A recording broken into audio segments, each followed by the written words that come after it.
like you're saying, everybody wants to be better. We're not saying that like I said, you can find beauty anywhere. It doesn't matter.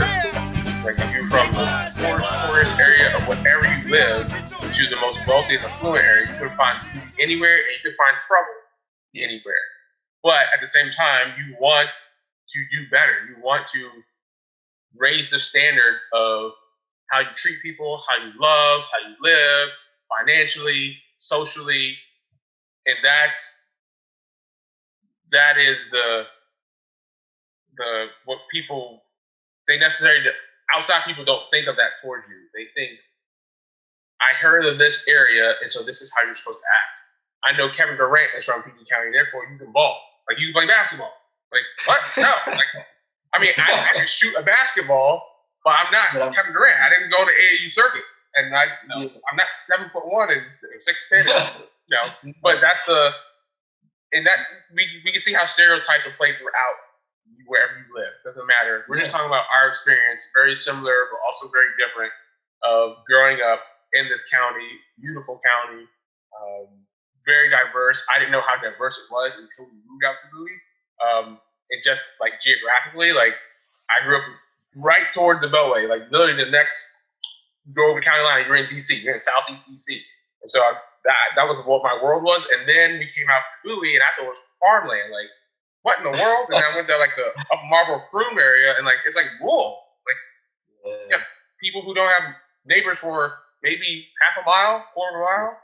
Like, as my little 10-year-old brain was, I just thought it was this dense, populated little bungalow houses over and over and over with apartment building. And then the county changes so fast in demographics and economic status, and now like population, you can go to areas of PG County that there's no black people. It's all Hispanic, or it's all Pakistani, so it's changing a lot. It's a very fluid area. We love being from here. We reclaim it and rep it till our last breath because it made us who we are with our parents' influence and knowing who we are. And so we will talk about slang terms and give definitions, especially those who are in the county or work with people. And they're like, I don't know what they're talking about. And slang changes fast in 3 years. Shep will have to tell me. I have a teenager, my son, he's 14, so he's able to help me sometimes. Where I'm like, I heard this. One of the players was saying this. What are they saying? I don't even understand.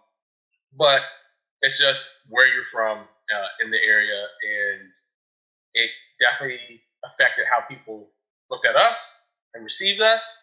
And also, like Shep was saying, our parents were saying, we don't care. You're not repping. We don't want you repping your neighborhood. We don't want you repping the county that you're from. That's not the priority. My parents, you rep the name on your back of your jersey more than you rep the name of your school. Like you are bolding. You are, and then my dad was like, you are, this is we're Christians and we aren't going to be hypocrites. And so we're going to live the way we claim to live. So that was preached more in my house than saying, you from Peppermill. This is not how we act in Peppermill. Like my parents were like, nah, we ain't down with that. I think my dad placed me in the places like that so I wouldn't be afraid. So I wouldn't give in to that stigma of, where people come from. And I want to, we can get into that later too. We probably can talk about where that perception came from.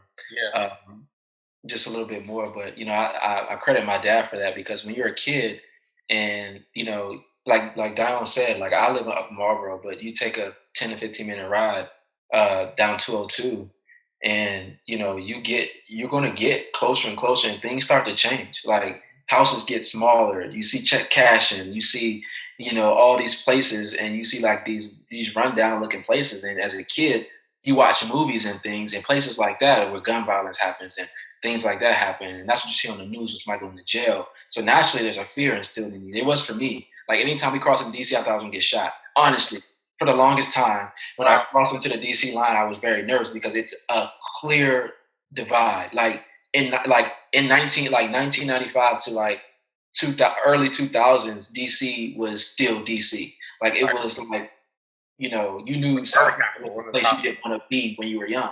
Like Southeast was a scary place. DC was just scary to me because it was a city. It was crowded. People were always like on corners, and you just didn't know what to expect, and that was scary for me. Like I used to have big fears and stuff like that. Like I said, I'd never go into Compton because I was gonna get shot. Like that, I wrote that in a paper one time. My teacher said, like first grade, what's your biggest fear? I was like, Compton, California. Oh, Because of why? But why though? Because when I watch movies and TV shows and the news, as a kid, you see these neighborhoods and things that are predominantly known for gang violence. right, See, Pleasant, DC is one. It was that kind of place. So when my dad took us to play at Peppermill, like it was. I think he did that to show us that it was nothing to be afraid of. right, Like that this is where you're from and I learned that too because some of these hardest guys off the field were some of the scariest and softest guys on it.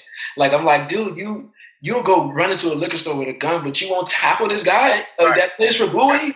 You know what I Yeah. mean? Like tackle him. Yeah, that, You know?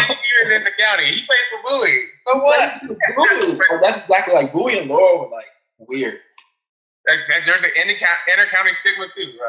They were weird, and you find yourself saying that like, oh, you white from there. Like Bowie was that place. Like when I was like, oh, you white, or they white, or they're this, or they're They that. saw. Yeah. Yeah, like, but let me tell you, we never beat Bowie. I can tell you that for a fact. Like that's my arch. Like I drove past White Marsh, Right. Park the other day, and I gritted my teeth. Like still, the helmet behind me, right? You see the Bowie helmet behind me, right there. Yeah, I should take that and kick it. You see it right there. Stand at orange and black, and I cannot stand White Marsh Park. Yeah, I hate it because the refs cheat in White Marsh Park, and I would stand by it. They pay them off, man. Oh man, that's funny. I remember, man, one time that my brother, he had a really good 85-pound team. They had 3 running backs who all played D1 football. Like he did, like all of them went back together as a D1 athlete. Imagine that on the 85-pound AAA team. Wow. And they went into White Marsh that year, and the whole hood came with them.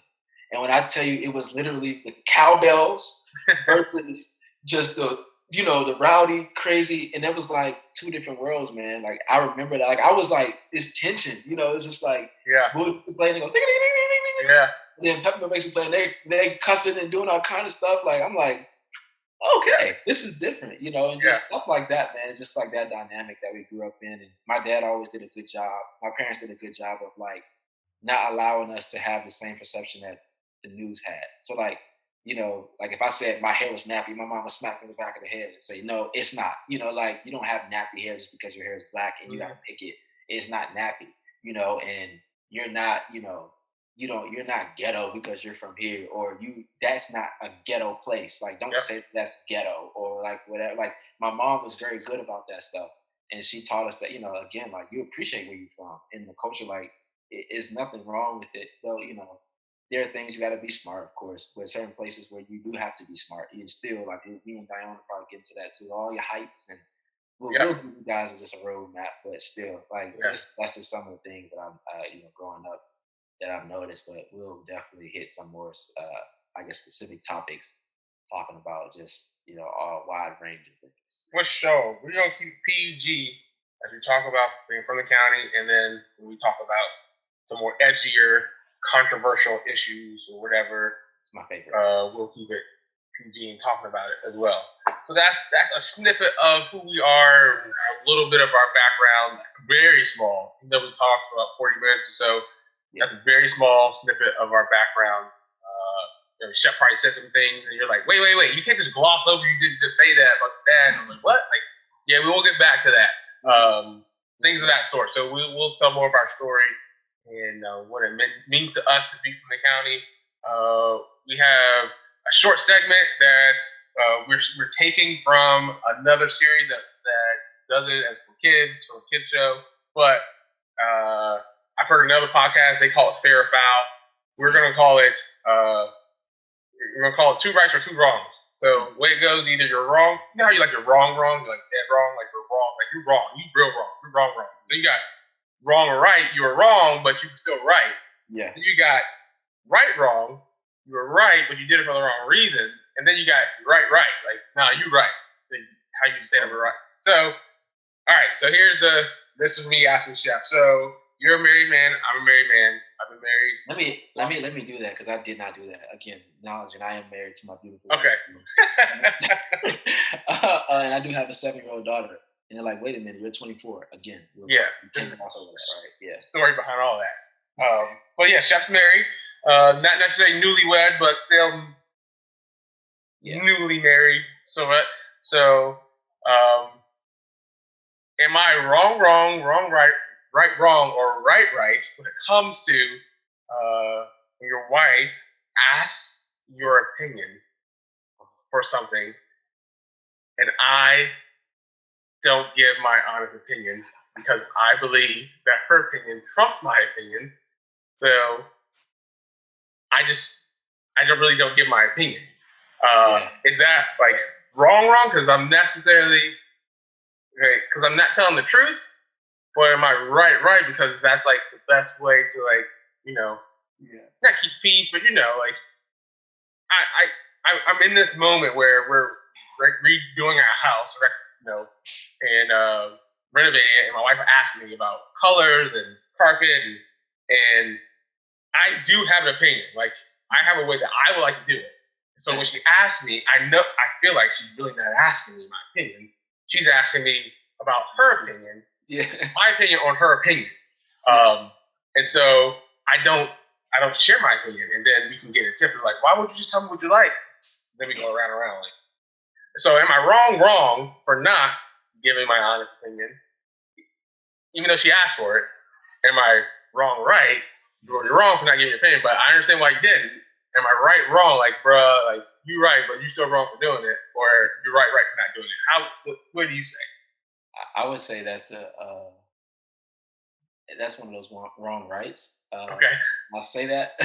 I say that because, like, again, we are professing believers, and we that's one of those things that me and Dione have talked about before. Like, it's one of the things that, like, you don't want to lie. Of course, you want to speak your mind, but you also have to keep like the sensitivity of your wife in hand. You're doing it because you're doing it because you want to obey God in the sense of dying to yourself, but you don't want to lie, but you want your wife to be in bed with you later and Right. not look like looking at the wall. Right. You don't want that. So I would say, like, in those moments, like, sometimes, like, in certain situations, like, every husband watching this knows the "how do I look" question. Um, so what are you going to do? Like, I tell That was an easy one. I got that one down pat. Yeah, but I think guys can relate to that one. Some people laugh Yeah. and say, "No, you look," or "Does this make me look this way?" And you're like, "No," And but see, for me, it's like me and my wife kind of we're not sensitive about that stuff. Or she does it. She might do it in we do it in like a subtle way, Okay. like, "Oh, that's what you're wearing," kind of deal. And I'm like, not anymore. right, I'm changing. And that's kind of like but I think that's the right thing because, like, what comes from it? Like, is it? Let's think about it. Is it really that big of a deal? Mm-hmm. What comes from it if I really disagree in this moment? Like, is this something that really is gonna go over well? Or can you sense the excitement in her voice when she asks you about it? Is she, like, really coming to you for, like, I don't have a clue, help me? Or is it just like she asking you that because she really wants you to agree? Like, there's like it comes with knowing your wife and Yeah. knowing the tone. Like, if she says, I absolutely love this color and I love this, like, Yeah. What do you think? what do you think? That's the wrong right. But you say, yeah, I think that's a good one. Or you can say, so think about it. You can say, no, I think this is going to be good. But then her enthusiasm is going to go down because she's going to feel like, she can't, you're not on the same page. So her enthusiasm for the work is going to go down. Yeah. It's not, and it's like, you're like, well, isn't that selfish? Isn't your wife always going to get her way? In a sense.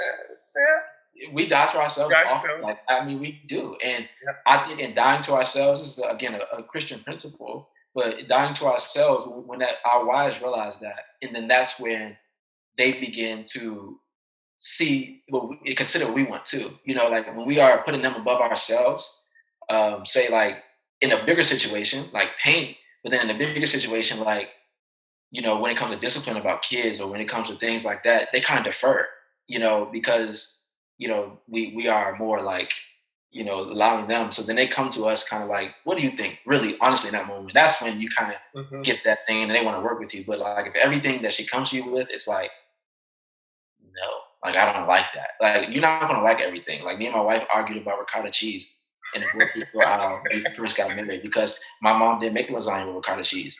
Right. And Heaven was like, you might as well make spaghetti. And I was like, no, it's lasagna. Like, but like honestly, can you even taste ricotta cheese? No. Would I have really paid attention to it? No. But like that was something where I could have just shut up